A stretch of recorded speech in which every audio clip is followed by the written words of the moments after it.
நண்பர் ஆதம்பாவா அவர்கள் பேசிய பிற்பாடு இன்றைய விவாதத்துக்குரிய விடயதானம் வேறாக இருந்த போதிலும் கூட இந்த விஷயத்தில் அவர் எடுத்த நடவடிக்கைகள் சம்பந்தமாக விளக்கமளித்தார்.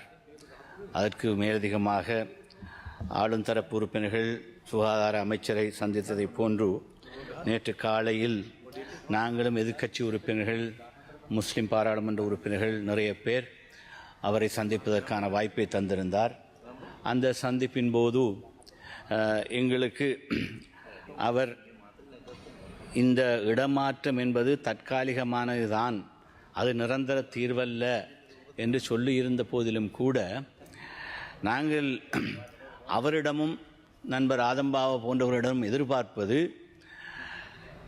இந்த பிரச்சினைக்கான இந்த சீருடைக்கான விஷயத்தில் முஸ்லிம் தாதி உதவியாளர்கள் மாத்திரமல்ல, முஸ்லிம்களாக சுகாதார சேவையில் பணியாற்றுகின்ற எல்லோருக்கும் அவர்களுடைய கலாச்சார அடையாளத்தை பேணுகின்ற அடிப்படையில் உடையணிந்து வருவதற்கான அனுமதி தரப்பட வேண்டும் என்பதை அரசாங்கம் அங்கீகரிக்கிறதா என்பதை அவர்கள் வெளிப்படையாக சொல்ல வேண்டும். ஏனென்றால் இதுதான் இன்று இந்த பிரச்சினைக்கு மூல காரணமாக இருக்கிறது. அரசாங்கம் இந்த விவகாரத்தில் முஸ்லிம்கள் பக்கத்தில் இருக்கின்ற நியாயத்தை ஏற்றுக்கொண்டு இந்த தாதி உதவியாளர்கள் மாத்திரமல்ல, அரசு சேவையில் அனைத்து இடங்களிலும் சீருடைகள் சம்பந்தமான இந்த சுற்றறிக்கைகளுக்கு அமைவாகவும் அந்த சுற்றறிக்கைகளுக்கு மேலதிகமாக தங்களுடைய கலாச்சார சமய ஏற்பாடுகளுக்கு அமைவாக உடையணிந்து வருவதற்கு அந்தந்த துறைகளில் பாரிய பாதிப்பில்லாத விவகாரங்களுக்கு நாங்கள் இடமளிப்போம் என்ற கொள்கை ரீதியான முடிவை அரசாங்கம் எடுத்துவிட்டது என்ற ஒரு செய்தியைத்தான் நாங்கள் அரசாங்கத்திலிருந்து எதிர்பார்க்கிறோம். இதை வெறும் சீலைக்கு மேலால் சொருகிற ஒரு விஷயமாக தொடர்ந்து வைத்து கொண்டிருப்பது அவ்வளவு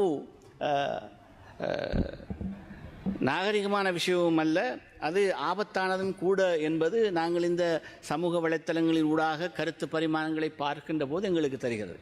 இதைத்தான் நானும் அண்மையிலே ஒரு பொது நிகழ்ச்சியில் பேசுகின்ற போது முள்ளை முள்ளால் எடுக்க வேண்டும் என்று சொன்னேன். நான் இங்கு முள்ளை முள்ளால் என்று சொல்வது, இந்த பிரச்சனை ஏற்பட்டது இந்த சுகாதார சேவையில் இருக்கிற உள்ளூர் நிர்வாகம் ஒன்றின் ஊடாக.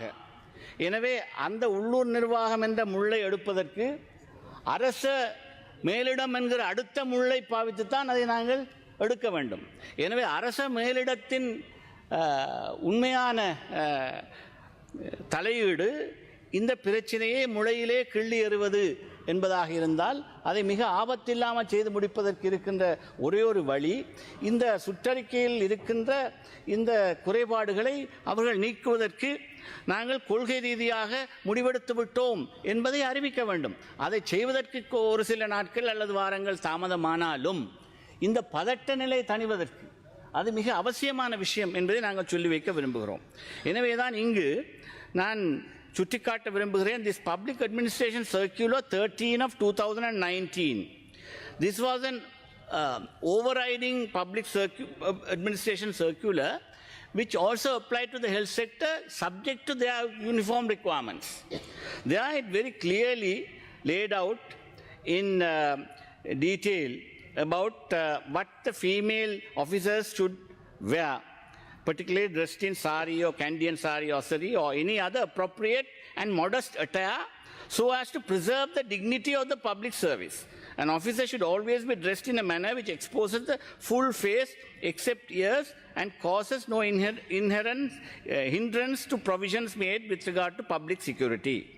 Then in subsection 4, Roman 4, if there are officers who have arranged their clothing according to certain religious customs, such officers should be attired in the manner indicated in 1 above and use an additional clothing item to keep their religious identity but so as to expose their full face except ears, ensuring their clear identification.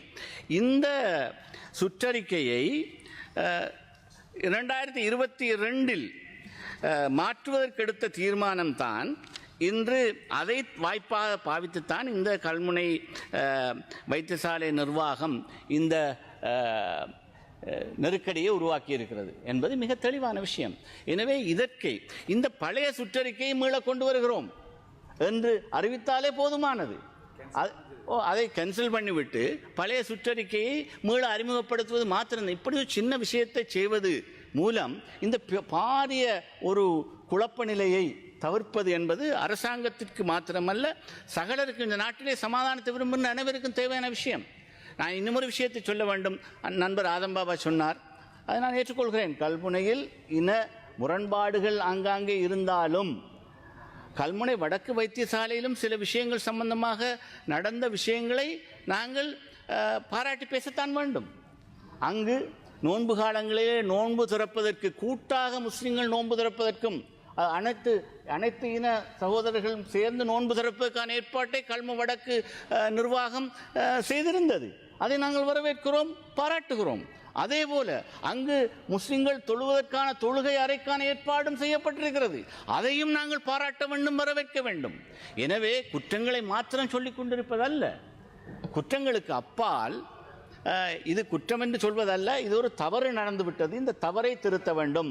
அதே நேரம் தேவையில்லாமல் இது சம்பந்தமாக அங்கிருக்கிற சுகாதார சேவை உத்தியோகத்தர்களை பாவித்து ஆர்ப்பாட்டம் செய்வதும் செய்தியாளர் மாநாடு நடத்துவதும் கூட என்னை பொறுத்த மட்டிலே அரச டிசிப்ளினரி ஆக்ஷன் அட்ராக்ட் பண்ணுகிற விஷயம்தான். அவர்களுடைய ஒழுக்காற்று நடவடிக்கை ஒன்று அவர்களுக்கு எதிராக எடுக்கப்படுமா என்ற கேள்வியையும் கேட்டுக்கொண்டிருக்கிறார்கள். இன்று யார் தண்டிக்கப்பட வேண்டும் என்பதை விடவும், இன்று துரதிர்ஷ்டவசமாக தாங்கள் இந்த சேவைக்கு வந்து ஓரிரு நாட்களுக்குள்ளாகவே இன்று பலவந்தமாக இடமாற்றம் செய்யப்பட்டிருக்கிற இந்த தாதிகளுக்கு நடந்திருக்கிற இந்த அநீதி உடனடியாக நீக்கப்படுவதற்கு அரசாங்கம் முடிவெடுக்க வேண்டும். அதை நாங்கள் வலியுறுத்துகிறோம் என்று சொல்லிக் கொள்கின்ற அதே நேரம் I must say that uniform and uniformity should be flexible to accommodate diversity and the need to encourage inclusivity in the public service. அதுதான் இம்பார்ட்டன்ட். ஏனென்றால் பொது சேவைக்கு எல்லா இனங்களையும் உள்வாங்கக்கூடிய அந்த தேவைப்பாட்டை நிவர்த்தி செய்கிற அந்த நெகிழ்வுத்தன்மை, நெகிழ்வுத்தன்மையை பற்றி தான் நாங்கள் இங்கே பேசுகிறோம். இதை பற்றி பேசுகின்ற போது என்னை பற்றி இந்த நாட்டிலே இன்று இருக்கிற தகவல்களின் படி there is a talk about female labor force participation. எங்களுடைய நாட்டிலே மற்ற நாடுகளைப் போல மிக குறைவாகத்தான் பெண்கள் வேலைக்கு செல்கின்ற வீதாசாரம் இருக்கிறது. 32 வீதாசாரம் தான் பெண்கள் வேலைக்கு செல்கிறார்கள். அதுவும் ஆடை தொழிற்சாலைகள் இல்லை என்றால் பெண்கள் வேலைக்கு செல்வது குறைவாக போய்விடும். ஆடை தொழிற்சாலைகள் இருக்கிற காரணத்தினால் பெண்கள் வேலைக்கு செய்கின்ற வீதாசாரம் 32 வீதமாக இருக்கிறது. இது எங்களுடைய நாட்டிலே நேபாளத்தை விடவும் குறைவு. எங்களை விடவும் குறைவான நாடு பாகிஸ்தான் மாத்திரம்தான். மற்ற நாடுகளை பார்க்கின்ற போது எங்களுக்கு நாங்கள் இப்படி குறைவாக பெண்கள் வேலைக்கு செல்வது உண்மையிலே பொருளாதாரத்துக்கு பாதிப்பான விஷயம் என்பதையும் பொருளாதார வல்லுநர்கள் சொல்கிறார்கள்.